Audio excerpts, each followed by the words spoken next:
This is the GBA Case History Series brought to you by the GBA Podcast.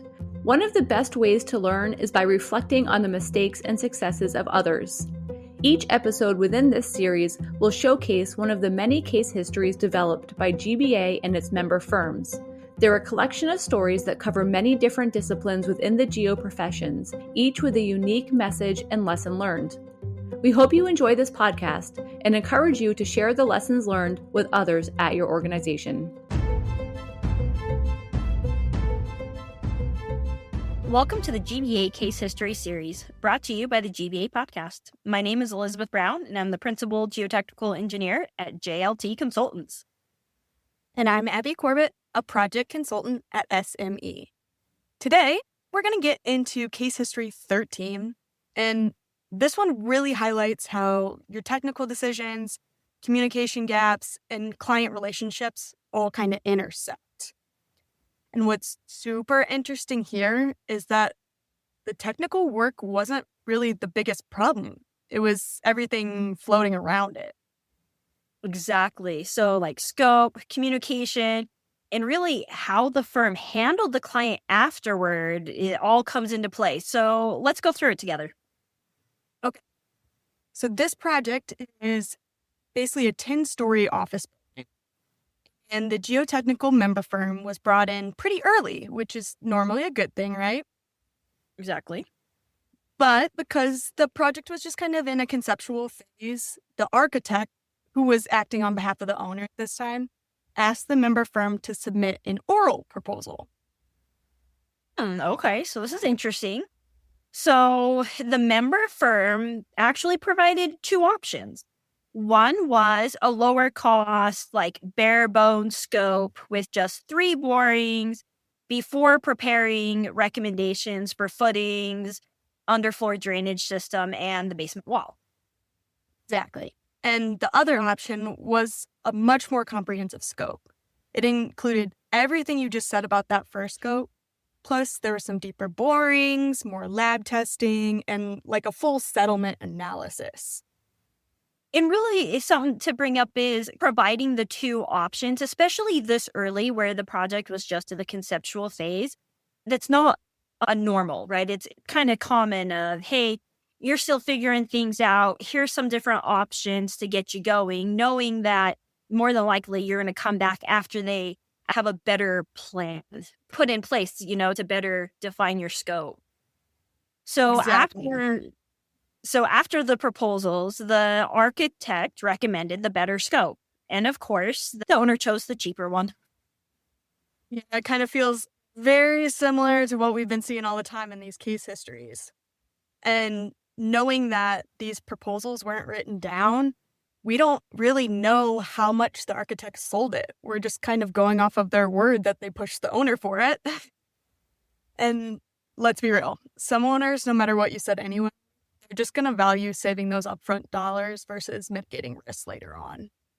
Oh, absolutely. And in this case, that decision kind of set the tone for everything that followed. But really, I think it's important to remember here that these were oral proposals, like nothing written. It's not a good thing.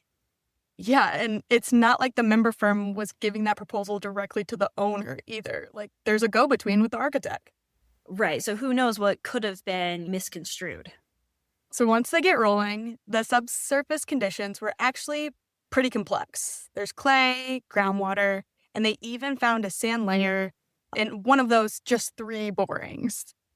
Of course, it's only in one, right? So it's not consistent across the site, which happens. So the firm produced a report recommending formed footings directly beneath the basement floor, but they also casually mentioned a foundation alternative with deep drilled-in footings. And that's definitely where things start going off track here. Right, because they really didn't fully evaluate that alternative, right? They casually had mentioned it. So they didn't clearly define the limitations of their recommendations. Right. Not only that, the report's just missing key information, like a truly detailed structure description And the project manager forgot to identify the column loads. Oh, that is huge, because what that means is that the recommendations, they're not tied tightly to the actual design. And remember, this project is conceptual, which means things are likely to change. I don't know how many times I've, prepared a report for a project, and then you roll the clock forward, and then the scope of what's actually being built has significantly changed. And so then we have to come back and be like, hey, time out. The recommendations in this report are based off of, say, a 1-story structure, and now you're going to build a 3-story. Like, we need to do some further analysis. So that's something to remember here. Yes, 100%. And realistically, the member firm wasn't really involved in most of those decisions. And that's kind of where we start seeing another major change. The basement was eliminated. And accordingly, the architect just planned to switch to the drilled shafts. Our member firm did get a chance to inform the architect that they really should be engaged again. That way they could delineate the extent of that sand layer we mentioned. But the firm isn't brought back to do any additional borings, even though they recommended it. And at the same time, those column loads are increasing significantly. Some of the footings were getting as large as 16 feet in diameter. Wow. So now you have larger, more demanding foundation elements without any updated or additional geotechnical data to support it. Exactly. And not only that, during construction, one of those large underreames began to cave in. And so the architect substituted 3 smaller footings and then decided to do the same for several other large footings elsewhere. Oh, wow. So the redesigns in the field actually end up costing about $125,000 in added costs. But remember, the geotech wasn't involved in any of those changes. And not only that, that's back in 2017. I was kind of curious what that might look like in today's dollars, and it's a lot closer to $170,000. So now we're at that point where the client is obviously going to ask the firm to explain why their services couldn't prevent that overrun. And really, this is a critical moment in our story here. Instead of engaging constructively, the CEO responds defensively. Yeah. So he's super upset and felt like the owner was basically calling his professional competence into question. And I mean, he wrote a letter to the owner, and I mean, it damaged the trust immediately. But surprisingly, the owner ended up bringing the member firm back in on another project, and this one's a 28-story office. Okay, interesting. And even though everything goes well technically this time, payment issues arise, and the firm escalates to legal action. Which, as you can kind of assume, triggered a countersuit. The client decided to go after the member firm on that first project and claimed that there was professional negligence that caused that cost overrun. Oh, man. So, at the advice of their counsel, the legal counsel, the member firm chose to settle. The owner quickly accepted the offer, they dropped their claim, and promptly paid the bill on the second project. But at this point, that relationship is essentially over. Yeah, I mean, there's 2 chances there to get it right. And I mean, even that second opportunity to really mend fences. And it's just really, really hard to come back from all of that. Agreed. So let's talk about some of those big lessons here. Hey, geoprofessionals. Want to supercharge your career and make a real difference? Here's your chance. Jump into a GBA committee and join the action. GBA committees are where the brightest minds in our industry come together to tackle big challenges, spark innovation, and create resources that help everyone succeed. Whether you're fired up about business practices, cutting-edge technology, environmental solutions, geotechnical breakthroughs, or building a more inclusive community, there's a place for you. Ready to get started? It's easy. Head over to geoprofessional.org, Check out the committee list and sign up for the ones that excite you most. Bring your energy, your ideas, and your drive to make a difference. Don't just watch from the sidelines. Get involved, make an impact, and help lead our industry forward. Join a GBA committee today. First and foremost, scope matters.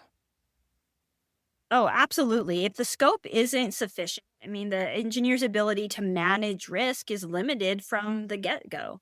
So, really don't forget to limit your scope slowly because of fees. Yeah. And don't let yourself rush just knowing that maybe the fee isn't as high as you would need to spend the right amount of time on something. I feel like if that project manager even was able to pay a little bit more attention in their report, some of the issues might have gone a different way in that first project. Yeah.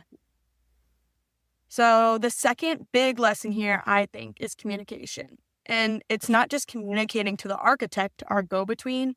I think we need to focus on communicating with the actual client. Yeah, and sometimes in these situations, the architect acts as the owner's representative. And so there's times when you have no communication with the actual owner as well. And I think especially if you're having issues, it's important to be able to reach out to the owner to express, hey, what's going on? Right. And that kind of leads us to the, in my opinion, biggest takeaway, which is when those conflicts pop up, it really matters how you handle it. Like, you don't just have to be the most technically sound. You have to be able to understand how to communicate that not everything is going to plan. Right. And the CEO, he had multiple opportunities to strengthen the relationship, but didn't take them, kind of went the opposite direction. Yeah, it really feels like ego got in the way, and that just ended up costing the firm future work. Right. So really, this case is a great reminder that geoprofessional services they're high risk by nature, but there's things that we can do to help to mitigate that. Exactly. Managing risk isn't just about doing really sound engineering. It's communication, it's documentation, and it's really truly working on relationships. Yeah, absolutely. And really, if you take anything away from this today, it's that don't let short-term cost decisions or emotional reactions compromise your long-term success. That's super well said. Thank you all for joining us today. I hope you were able to take away some useful information that will help you and others at your firm make good risk-based decisions in the future. If this episode resonated with you, or if you have a potential case history to write, we want to hear that story. Email us at info@geoprofessional.org or comment on our LinkedIn posts. We hope you enjoyed this episode of the GBA Case History Series. If you like what you heard, please subscribe to the GBA podcast and leave us a review. Until next time, remember, the only real mistake is the one from which we learn nothing.